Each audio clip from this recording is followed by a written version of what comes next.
When it comes to the internet, millions of people every day travel throughout cyberspace, doing whatever they please, from posting videos on YouTube like the one you're watching now, to sending out messages on Twitter, or just checking in on family and friends using Facebook. People of all ages are now on social media and talking to people that they will never meet a day in their life, and are forming connections and bonds with people that they will never even meet, won't even know their real name, or won't even know their face. And with all the secrecy surrounding the internet and people using VPNs, you can never be too safe when it comes to the internet. And to the levels of secrecy that some people go to so their public image is not on the internet, there are bound to be people that would use the internet to harm and target people based on their age, sex, race, and religion. But what happens when a predator is a popular influencer that is exposed to millions of people? And the normal response from many websites should be to take them off, but when it comes to YouTube, TikTok, and other sites like that, there are a selection of predators that are never touched and are allowed to live, talk, and post, and they are able to use their audience again and weaponize it to go ahead and prey on other young children. And that's what this video is going to be about. We're going to talk about the king of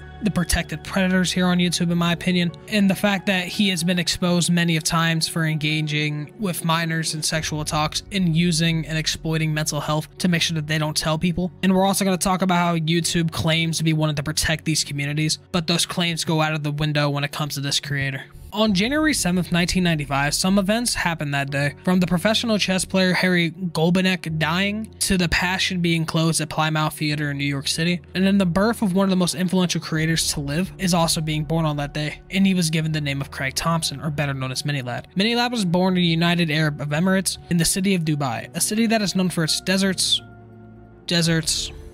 and more deserts. He also lived in Singapore and Northern Ireland, and he has also lived in the US. Minilad started his channel back in May of 2011 and has grown to an astounding 4.6 million subscribers over the last decade. Mini, at one point in his YouTube career, was one of the most successful and respected creators on the entire platform, but over the past few years, both shocking allegations were made towards him, and actions that he has taken both towards his audience and his friends at the time has made Mini one of the most scrutinized and hated creators on the face of the platform. So go ahead, sit back, get some water, get a bag of popcorn. Let's sit back and talk about Mr. Thompson and his deserved fall into nothingness.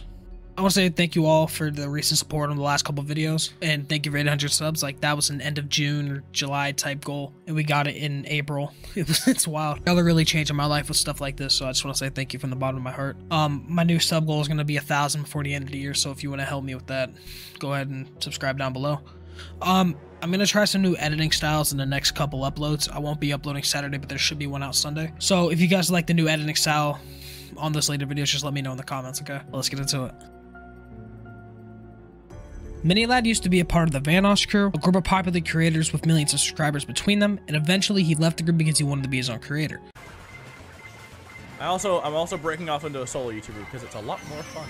He didn't want to be known as one of Vanoss's friends, which is totally okay to do your own thing, be your own person. And he expressed how much happier it made him. But his attitude towards the group since leaving was something to be concerned about. Play Gmod anymore. That's all he does. Question done. Or him saying that he was kicked out of all the group chats and then immediately backtracking that, to then throwing shots at them over his meme streams about the games that they were playing and uploading. Copyright. I also have no idea. They're still playing Gmod? Damn. For all this time, they're still playing Gmod? I mean, they kicked me out of all their chats, so I have no idea what the hell they're doing, so... They're still... Damn! I wasn't kicked.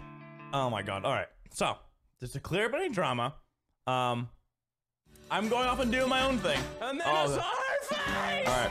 Just to clear up some shit, I wasn't kicked. All they did was play Fortnite and Gmod and then talk shit about other YouTubers, so I said, fuck that. I broke away from that group. I'm doing my own thing. I've never felt better.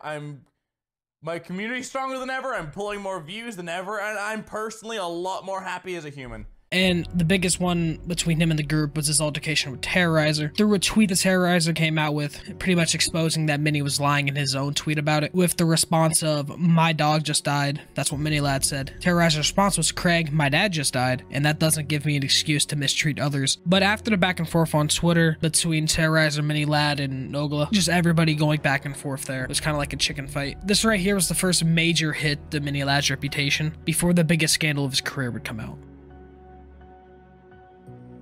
Mini Lad was involved in a controversy related to grooming and inappropriate behavior towards underage children. He was also accused of manipulating 2 girls by the name of Haley and Ash with threats of suicide and making these underage girls feel like his life was in their hands. Guilt. Just make me feel guilty and not come out about him after fucking years of holding this shit in.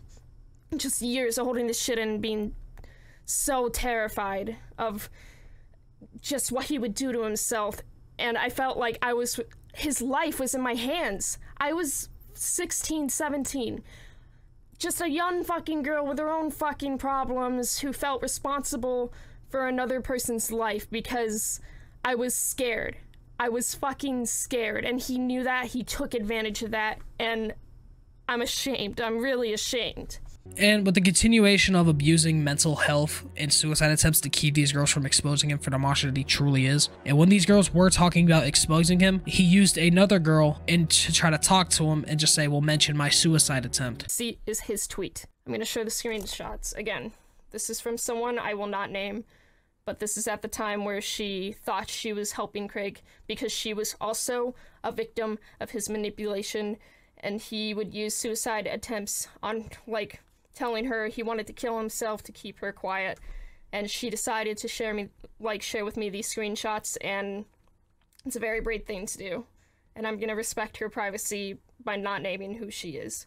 She basically was told by Craig to go to Ash, one of the other girls who came out, who dealt with way worse,